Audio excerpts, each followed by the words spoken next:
Okay, today we are going to discuss the LEP tutoring changes to sessions and or time form that I've created through Qualtrics. This was the form that used to be through Google, where if you had time that was outside of your clock in, clock out in Chronos, you could record that. So this includes your prep time. This includes if a student cancels and putting in that cancellation time, so I'm aware of it. It also includes changes to tutoring sessions. So sometimes, students will want to meet a little bit later or a little bit earlier than the scheduled session in Insight. So this is where you can go to easily change that. So we'll be walking through this form, which is very similar to the Google form that you used in the past, but there are some changes. So I want to just kind of walk you through it so that you see what it looks like and you're a little bit more familiar with moving over to this form. So if you have any questions about this form, do please let me know. But this is what we're ultimately going to be using to record that extra time. So when you get your Qualtrics, and you'll see here we have two views. One is what it would look like on the computer. The other is what it would look like on your phone. So I have made it phone compatible so that it's not quite so clunky, because I know that Google form sometimes didn't always translate well to the phone. So you can use this Qualtrics either on your phone or on the computer. You can also use the same link multiple times. So you only need the link once. I don't have to resend you a link after every tutoring session, which is pretty cool. You're going to put in the tutor first and last name. Oh goodness, I don't know my own name. And then you're going to put in the student's name, and we'll use my other half, Ben.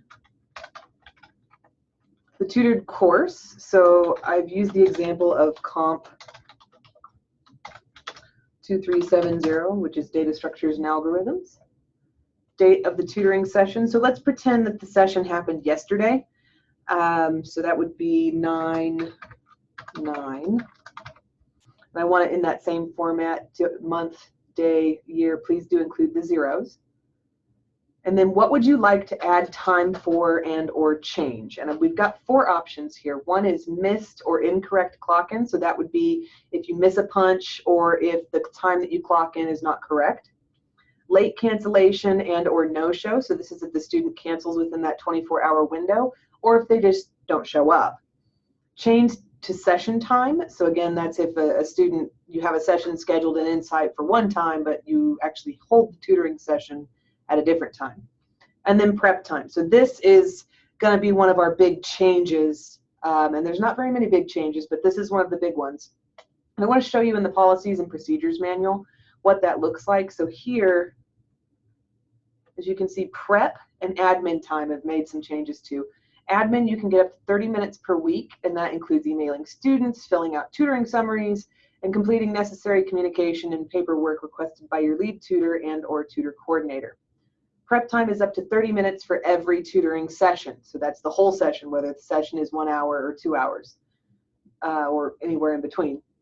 Maximum amount of prep time is 5 hours in one pay period. The tutoring coordinator will input this time based on how the tutor reports it on the prep time form. The tutoring coordinator reserves the right to approve or deny hours depending on the tutor's justification of the prep time needed. So what I've noticed as I was reviewing numbers over the summer is that sometimes prep time didn't match the amount of tutoring that was being done. So sometimes there'd be way more prep time than there was tutoring time. And that's just, I can't really justify why that would be. So we're going to cap prep time at 30 minutes for every session. Which means that, if the student wants to send you the assignment for review or they want to send you, a paper for you to just kind of glance over very quickly, you can have 30 minutes to do that. But what I don't want, particularly in the case of papers, is to spend a lot of time editing the paper, because we shouldn't be editing first and foremost. But second, it takes time away from the educational process for the student when we do so much of the work away from them. Tutoring is an active process, and in our case, we advertise it as a one-on-one face-to-face process. So we really need to stick to that one-on-one face-to-face, which is why I've made that change to the prep time, is so that you're not spending so much time outside of a tutoring session doing work that the student can't participate in. If you have questions about that, do let me know. All right, so let's assume that we missed a punch, and I'll do a couple of these so that you have an idea of what this looks like. And then we're going to click next, and I've set up the logic in here so that it should connect us to the correct screen.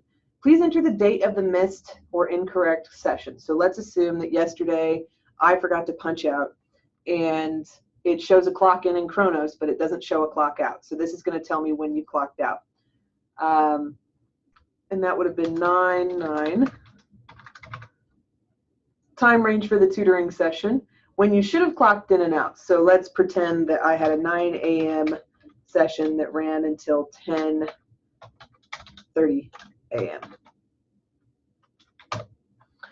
And then I click next, and then it says if you need to add more changes, please take the survey again and select the changes you need to make. Thank you for taking the time to complete this form. Now don't leave it right there. There's one more that you have to click on. We thank you for the time you spent taking this survey. Your response has been recorded. So that's how you know that all of your responses were put through. So that it's pretty simple. Let's do another one so that you can see what it looks like for a different screen. You put in your name. You put in the student name. Oh, type what I say. Put in the course, the date of the session, and then let's pretend, oh, hey, the student didn't show up, right? What do we do if the student doesn't show up? Please write the date of the canceled session. What time range was that session supposed to happen? I'm just making stuff up here. Was this session canceled within 24 hours? Let's say that the student woke up and they were sick, so that would be a yes, because it was less than 24 hours that they canceled. Now, I'm not quite as strict on this policy. If it's really off-putting and it's really outside of the realm of reason, then we'll pull the student in for a discussion. But it's really, they have to really unreasonably miss 2 to 3 sessions before I'll stop tutoring and pull them in, because sometimes you do wake up sick, and sometimes you know, traffic in particular. I've had students get into wrecks so far this summer. So we just kind of have to take each of these kind of on a case-by-case basis.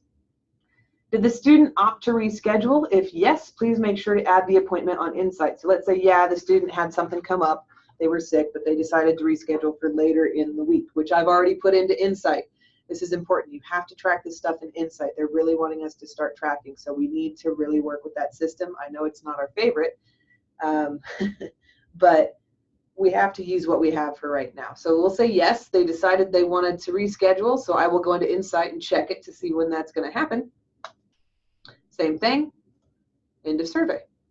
So it's pretty simple, and I have separated it out so that all of that information is not connected, and that's more for data purposes. When I'm tracking data, the data is separated based on what the need is. So prep time has its own data set, change to session time has its own data set, cancellations have their own data set, and missed sessions or incorrect clock-ins have their own data set. Now I may make changes to this as we go, and as I do, please do give me your feedback. If you encounter any issues with this form or any problems, don't hesitate to let me know, because I can go in and fix it relatively quickly. I think it's pretty smooth. I think it's pretty seamless. It's very similar to the Google form. It's just going to get us a little bit more into the DU systems and outside of Google, which is what DU's been asking us to do. So again, if you have any questions about this stuff, please let me know and I'll do my best to assist. Otherwise, this is what we'll be moving to. So if you have to make missed session changes like cancellation changes, changes to time, or want to add prep time to your time card, please use this form from now on. And if you lose the link or you lose track of it, do let me know. I can resend it to you pretty easily. All right.